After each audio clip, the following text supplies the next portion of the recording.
जी बाबा तालब साहब शुक्रिया मेहरबानी। एक गोंदल साहब के नाम का 500 मेरे हल जी, बहुत शुक्रिया जी गोंदल साहब। तो चाहने वाले पूरी दुनिया से मौजूद ने जी इस वे।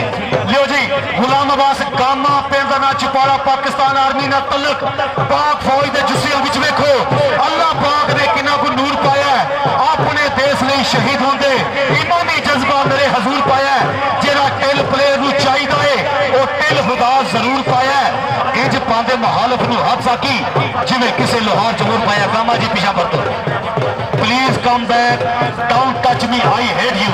पीछे पीछे चलो पीछे।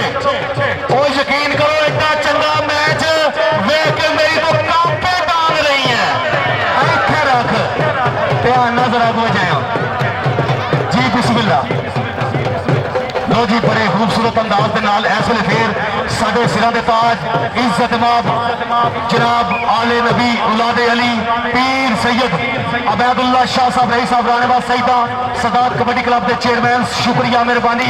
साडे ग्राउंड की जीनत अल्लाह अकबर आ तेरी खैर में निकल गई मुंडा डिगदा टेंडा पॉइंट इस समय सुकलां के खाते पॉइंट इस समय मानी के खाते जोड़ता होया नौजवान गबरू बब्बर शेर पट्टा ते थापियां मारदा उंगली का इशारा करता नचदा टपदा खुशी का इजहार करदे होया।